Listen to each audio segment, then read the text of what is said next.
In 43 of the past 50 years, healthcare spending has outgrown GDP. The US spends about $3 trillion a year on healthcare, which amounts to about $10,000 per person. Healthcare has been relegated to a series of innovations that have been about preserving the status quo and helping existing participants advance their business. But where the Internet of Things becomes interesting is it has the potential to totally change the way US healthcare works. So as we think about how the Internet of Things might develop, there clearly is a large commercial opportunity. This could be something like a $30 billion industry up from nothing today. When we think about the Internet of Things in healthcare, we're thinking about mobile devices that connect all the different participants, the patient, the caregiver, a provider, and allows for information to be delivered that informs a clinical decision.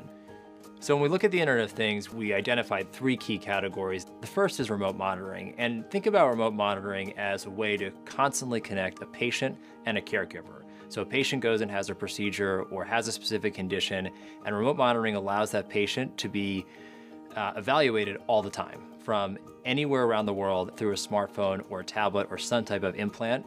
And one example I think that tells the story about remote monitoring is diabetes. So diabetics have the need to monitor their glucose levels all the time. And what remote monitoring does, it connects glucose readings to a smartphone, to a physician, and that closed ecosystem allows a doctor to modulate someone's care.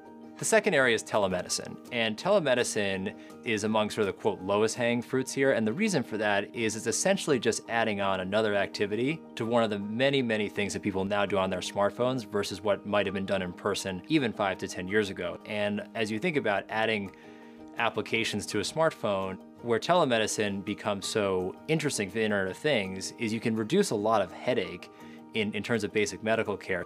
If you have a child who has an ear infection, you can do all of that remotely. So think about all the time you save. You're not going to a doctor, you're not making an appointment, you're not traveling. You probably don't even have to go to a pharmacy to fill a prescription anymore when you link that all together. The third area is behavior modification. And essentially what behavior modification involves is identifying certain health characteristics and communicating with patients about what they should do to address those health characteristics. So great example will be high cholesterol. So what behavioral modification technologies offer is almost like an instruction manual. And the ones that we think have the potential to be most successful are sort of like a life coach in your pocket. Like any new technology, the Internet of Things for healthcare is going to face its series of challenges. The US healthcare system has so many participants, payers, doctors, hospitals, patients. All of those individuals need to be on the same page to make this technology work. Taking a step back, this technology has the potential to take a system that's been really slow to change and turn it on its head, where by the next 50 years look completely different than the prior 50.